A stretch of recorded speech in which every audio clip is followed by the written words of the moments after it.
हाँ तो बेटा पिछले टॉपिक में हमने जो है वो अभिक्रियाओं के प्रकार के बारे में चर्चा की थी कि अभिक्रियाएं कितने प्रकार की होती है और किस प्रकार से उनके उदाहरण वगैरह वो अपन ने देखे थे। आज जो है वो अपना टॉपिक रहेगा साम्य अवस्था। साम्य अवस्था व उसकी प्रकृति। साम्य अवस्था व उसकी प्रकृति। सबसे पहले बात करते हैं हम साम्य अवस्था के बारे में कि साम्य अवस्था होती क्या है। साम्य अवस्था, इसको समझने से पहले अपने को एक उदाहरण लेना पड़ेगा। जैसे कि मान लो मैं एक उदाहरण ले रहा हूं जिसमें क्या है कि एक अभिक्रिया है जिसमें ए और बी दो अभिकारक आपस में क्रिया करके सी और डी उत्पाद का क्या कर रहे हैं, निर्माण कर रहे हैं। ए और बी अभिकारक आपस में क्रिया करके सी और डी उत्पाद का निर्माण कर रहे हैं। अब इस रासायनिक अभिक्रिया में साम्य अवस्था को प्राप्त होगी। और साम्य अवस्था का मतलब क्या है, मान लो कोई भी रासायनिक अभिक्रिया है, उस रासायनिक अभिक्रिया में जो ए और बी है वो जब आपस में विघटित होकर के सी और डी उत्पाद का निर्माण कर रहे हैं तो उत्क्रमण अभिक्रिया में उसी दौरान क्या होगा कि सी और डी आपस में विघटित होकर के और ए और बी का निर्माण करेंगे। यानी यह अभिक्रिया दोनों दिशाओं में चलती रहेगी जिसमें ये अभिकारक अभिक्रिया करके उत्पाद बनाएंगे और उत्पाद अभिक्रिया करके अभिकारक बनाएंगे। अब एक समय ऐसा आता है जिस समय पर इन अभिकारकों के विघटन की जो दर है वो उत्पाद के विघटन की दर के क्या हो जाती है, बराबर। यानी एकांक समय में जितने अभिकारक आपस में क्रिया करके उत्पाद बनाएंगे उतने ही समय में उतने ही मोल ये जो उत्पाद है वो आपस में विघटित होकर के अभिकारकों का निर्माण कर लेंगे। तो उस अवस्था को हम कहते हैं साम्य अवस्था। समझे ना? साम्य अवस्था का मतलब क्या है कि ऐसी अवस्था जिस अवस्था में इकाई समय में, है ना, या फिर बोल दो आप कि एक निश्चित समय में जितने मोल अभिकारक आपस में क्रिया करके उत्पाद बना रहे हैं उतने ही समय में उतने ही मोल अब ये जो उत्पाद है वो आपस में भी क्रिया करके अभिकारक बनाएंगे। अर्थात इस अवस्था पर क्या होता है कि जितने अभिकारक उत्पाद में बदलते हैं ना उतने उत्पाद वापस से अभिकारकों में बदल जाते हैं। इस कारण यहाँ पर साम्य अवस्था पर जो अभिकारक और उत्पाद है इन दोनों की सांद्रताएं क्या हो जाती है, नियत हो जाती है, वो समय के साथ परिवर्तित नहीं होती। तो ऐसी अवस्था को हम कहते हैं साम्य अवस्था। साम्य अवस्था का मतलब क्या हो गया कि ऐसी अवस्था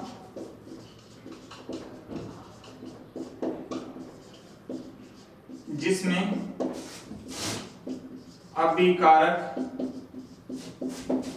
व उत्पादों की सांद्रता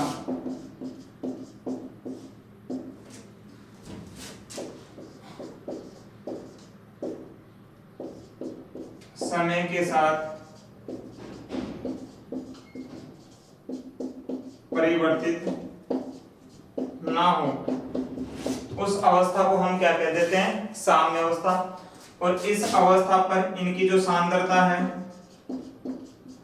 वो क्या हो जाती है, नियत हो जाती है,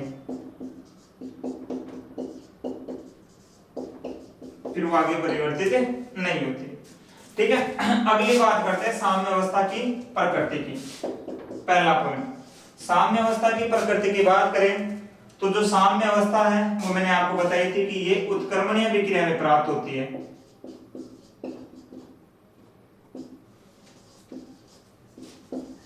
साम्य अवस्था जो है वो अपने को उत्क्रमणीय अभिक्रिया के दौरान देखने को मिलती है। दूसरी बात कि जो साम्य अवस्था है वो एक प्रकार का गतिक प्रक्रम होता है, ये कंटिन्यू चलता रहता है। एक बार साम्य अवस्था प्राप्त हो गई तो फिर अभिक्रिया जो है वो हमेशा चलती रहेगी, वो कभी भी पूर्ण नहीं होगी, ये साम्य कभी भी नष्ट नहीं होगा। दूसरी बात, तीसरी बात करें, जो साम्य अवस्था है वो अपने को हमेशा बंद पात्र में प्राप्त होती है। बंद पात्र में प्राप्त होगी। क्यों? क्योंकि ये जो उत्क्रमणीय अभिक्रिया ना वो अधिकतर बंद पात्र में संपन्न होने वाली अभिक्रिया उत्क्रमणीय अभिक्रिया होती है। अगर कोई रासायनिक अभिक्रिया खुले पात्र में संपन्न हो रही है तो वो उत्क्रमणीय अभिक्रिया नहीं हो सकती। इसीलिए आपको पता है कि साम्य अवस्था जो है वो उत्क्रमणीय अभिक्रिया के दौरान प्राप्त होती है, और ये जो उत्क्रमणीय अभिक्रिया है वो हमेशा बंद पात्र में संपन्न होती है। चौथे पॉइंट की बात करें तो जो साम्य अवस्था है, उस साम्य अवस्था के दौरान जो गिब्स ऊर्जा परिवर्तन है डेल्टा जी, वो बराबर होता है 0, अर्थात गिब्स ऊर्जा क्या होती है, नियत हो जाती है। सॉरी, डेल्टा है, हाँ सही है, सही। गिब्स ऊर्जा परिवर्तन क्या होता है, 0 होता है, अर्थात गिब्स ऊर्जा क्या हो जाती है, नियत हो जाती है।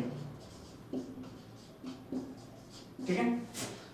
अब एक बात अपन ने पढ़ रखी है, गिब्स हेल्महोल्ट्ज समीकरण, उस समीकरण के बारे में बात करते हैं। गिब्स हेल्महोल्ट्ज समीकरण क्या होता है कि डेल्टा एच बराबर होता है डेल्टा जी बराबर delta H minus T delta S.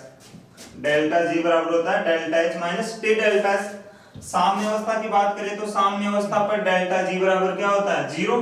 ये 0 हो गया तो यहाँ पर 0 रख देंगे, बराबर हो गया delta H minus T delta S. अब इस वाले माइनस वाले पार्ट को मैं इधर ले जाऊंगा तो ये प्लस का हो जाएगा, तो यहाँ से क्या बन जाएगा, डेल्टा एच बराबर टी डेल्टा एस। ये साम्य अवस्था की कंडीशन है, ध्यान रखना। साम्य अवस्था पर जो है वो डेल्टा एच यानी अभिक्रिया की उष्मा जो है वो टी डेल्टा एस के बराबर होती है। यहाँ डेल्टा एस होता है एंट्रोपी में परिवर्तन।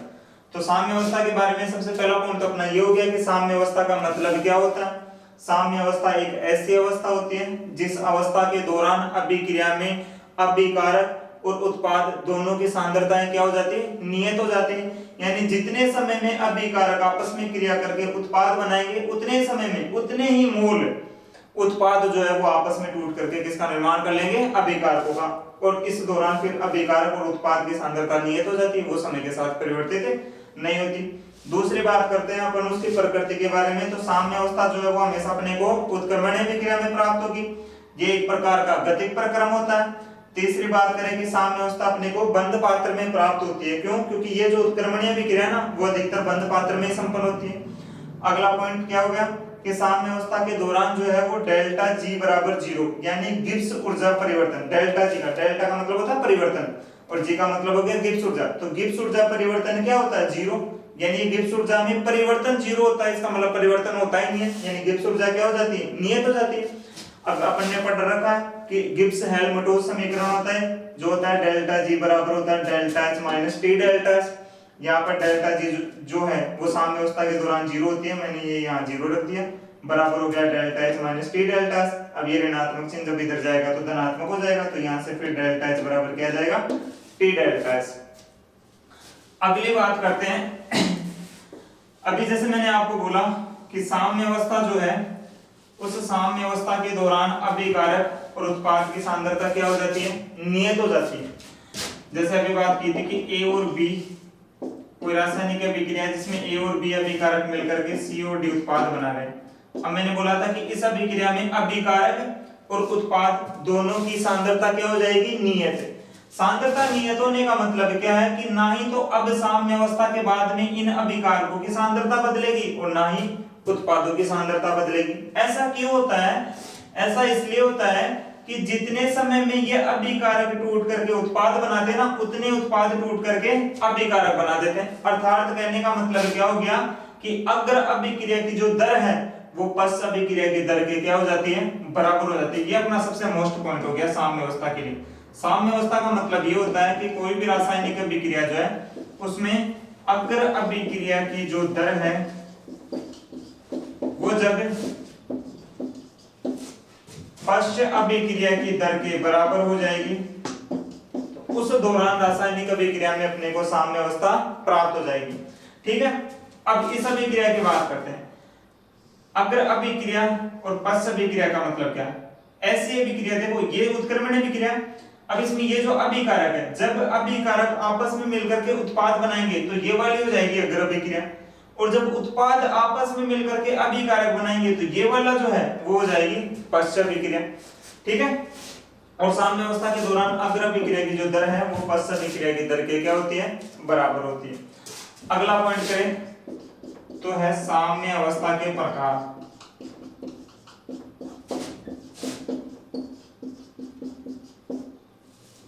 साम्य अवस्था के प्रकार।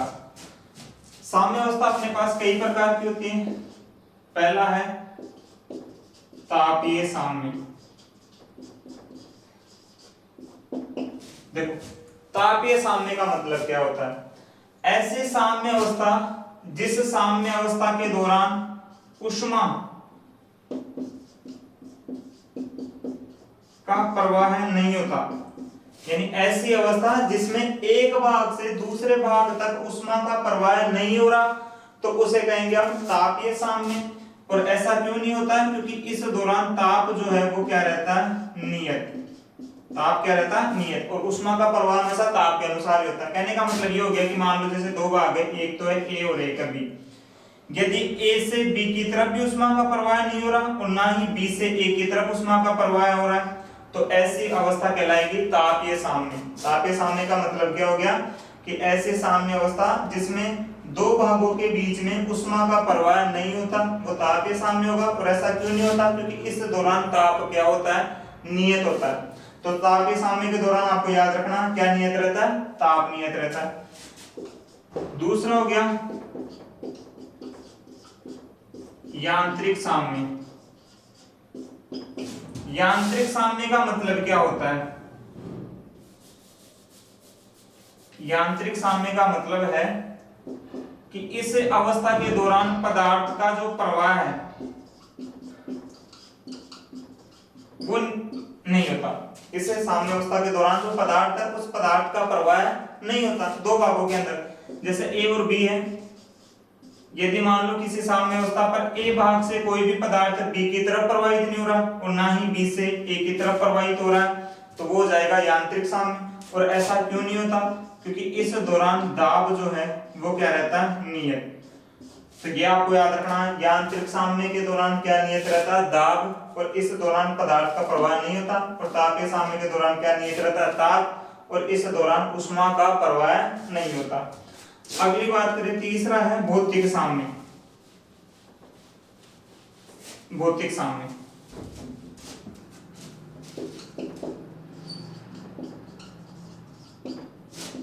भौतिक साम्य। भौतिक साम्य का मतलब क्या होता है? इसको समझने के लिए एक छोटा सा एग्जांपल मान लो। ऐसे मान लो कि कोई रासायनिक अभिक्रिया, ठीक है, या रासायनिक अभिक्रिया ना मान करके कोई भौतिक अवस्था मान लो, जिस अवस्था के दौरान आपको उस भाग में, पर्टिकुलर पार्ट में आपको द्रव भी देखने को मिल रहा है, गैस भी देखने को मिल रहा है और ठोस भी देखने को मिल रहा है। तो ऐसी अवस्था जिस अवस्था के दौरान पदार्थ की तीनों अवस्थाएं उपस्थित हो, ठोस भी उपस्थित हो, द्रव भी उपस्थित हो और गैस भी उपस्थित हो, तो वो वाली अवस्था क्या कहलाती है? भौतिक साम्य। क्या कहलाती है? भौतिक साम्य। भौतिक साम्य के दौरान पदार्थ की तीनों अवस्थाएं पाई जाती है, ठोस, द्रव और गैस, या फिर आपको तीनों में से कोई दो अवस्था देखने को मिल जाएगी, तो वो वाले हो जाएगा भौतिक साम्य। जैसे इसको एक एग्जांपल से समझ लेते हैं। मान लो एक जगह क्या हो रहा है कि ये जो पानी है, H2O लिक्विड, वो आपस में मिल करके H2O सॉलिड यानी बर्फ का निर्माण कर रहा है। एक साम्य में क्या हो रहा है कि एक स्थान पर जो पानी है, लिक्विड लिखा है मैंने, L का मतलब लिक्विड हो गया, वो पानी मिल करके H2O सॉलिड का मतलब बर्फ हो गया, बर्फ का निर्माण कर रहा है। अब उसी दौरान यदि बर्फ टूट करके पानी का निर्माण करे, तो एक समय ऐसा आएगा जिस समय के दौरान जितना पानी आपस में मिलकर के बर्फ बनाएगा, उतनी बर्फ पिघल करके वापस उतना ही क्या बना देगी? पानी बना देगी। तो ये जो है वो यहाँ पर जल और ठोस, मतलब जल और बर्फ के बीच में क्या हो जाएगी? साम्य अवस्था मिल जाएगी। यानी इसका मतलब क्या हो गया कि जितना पानी मिलकर के बर्फ बनाएगा ना, उतनी बर्फ जब उतना ही पानी बना दे वापस से, तो ये जो है वो पानी और बर्फ के बीच में क्या हो जाएगी? साम्य अवस्था प्राप्त हो जाएगी। तो भौतिक साम्य में अपने को क्या मिलेगी? तीनों अवस्थाएं देखने को मिल सकती है।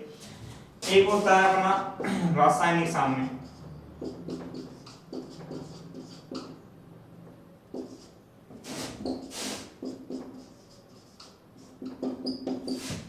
तो रासायनिक साम्य में क्या होता है?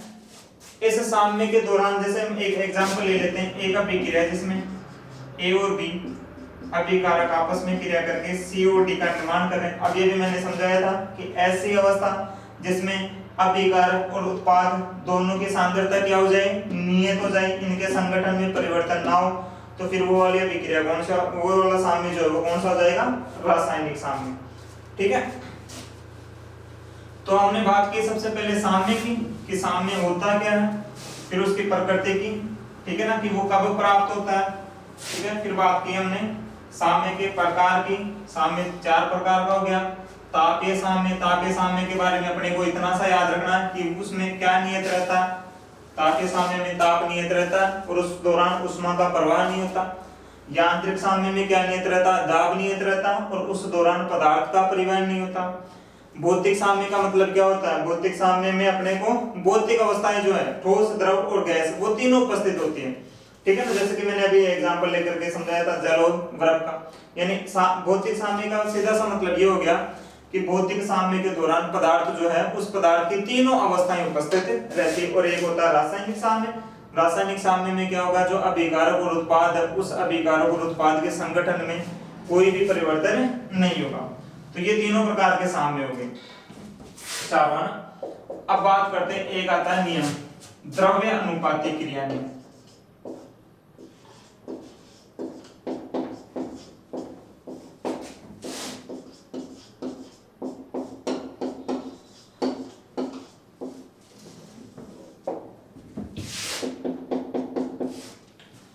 द्रव्य अनुपाती क्रिया नियम, सबसे पहले बात करें कि द्रव्य अनुपाती क्रिया नियम दिया किसने था, तो द्रव्य अनुपाती क्रिया नियम 2 वैज्ञानिकों ने दिया था। एक तो था गुलबर्ग और दूसरा था बागे। द्रव्य अनुपाती क्रिया नियम जो है वो गुलबर्ग और बागे ने दिया था। अगली बात करें कि द्रव्य अनुपाती क्रिया नियम होता क्या, ये रासायनिक बल गतिकी में भी पढ़ लिया आपने, है ना। ठीक है, फिर से समझा देता हूं मैं कि द्रव्य अनुपाती क्रिया नियम क्या होता है। द्रव्य अनुपाती क्रिया नियम का सीधा सा मतलब यह है कि कोई भी रासायनिक अभिक्रिया, उस रासायनिक अभिक्रिया में निश्चित समय और निश्चित ताप पर किसी भी रासायनिक अभिक्रिया की जो दर है वो, उसकी दर जो है वो क्रियाकारकों की सांद्रता के समानुपाती होती है। क्या समझाया भाई, द्रव्य अनुपाती क्रिया नियम का सीधा सा मतलब ये हो गया कि ऐसा नियम जिसमें स्थिर या नियत समय और नियत ताप पर किसी भी रासायनिक अभिक्रिया की जो दर है वो अभिकारकों की सांद्रता के क्या होती है, समानुपाती होती है। तो उसे हम कहेंगे द्रव्य अनुपाती क्रिया नियम।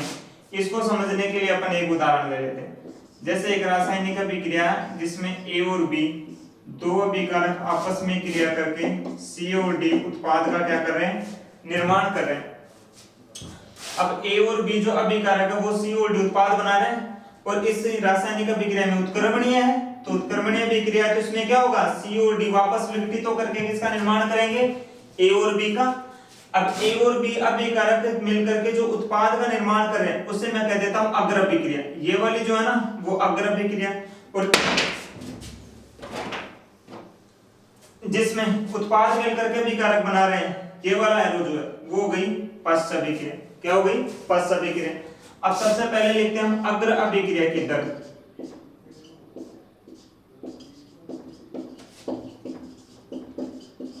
अग्र अभिक्रिया की दर, किसी भी रासायनिक अभिक्रिया की जो दर है वो द्रव्य अनुपाती क्रिया नियम से क्या होती है कि उसकी सांद्रता के समानुपाती होती है। तो यहाँ पर अग्र अभिक्रिया की जो दर है उसके लिए अभिकारक A और B बन जाएंगे, तो ये A और B की सांद्रता के क्या होगी, समानुपाती।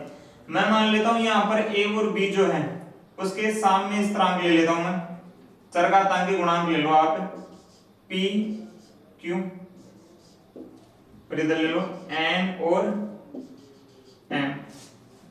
ठीक है, तो यहाँ पर अग्र अभिक्रिया की जो दर है वो A और B अभिकारक है, इन दोनों अभिकारकों की सांद्रताओं की क्या होगी, समानुपाती होंगी। ये और जो अभिकारक उनके आगे ये जो है ना P और Q वो चरघातांकी गुणांक जो इनकी घात में चले जाएंगे, तो इन दोनों की सांद्रताओं के गुणनफल के समानुपाती हो जाएगी। दूसरी है पश्च अभिक्रिया की दर।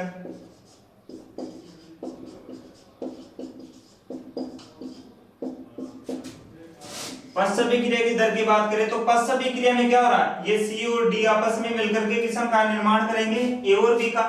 तो पश्च अभिक्रिया के लिए अपने पास अभिकारक कौन हो जाएंगे, C और D। तो पश्च अभिक्रिया की जो दर है वो C और D की सांद्रताओं के गुणनफल के क्या होगी, समानुपाती, और इनके जो चरघातांकी गुणांक है वो इनके किस में चले जाएंगे, घात में, n हो रहा है। ठीक है।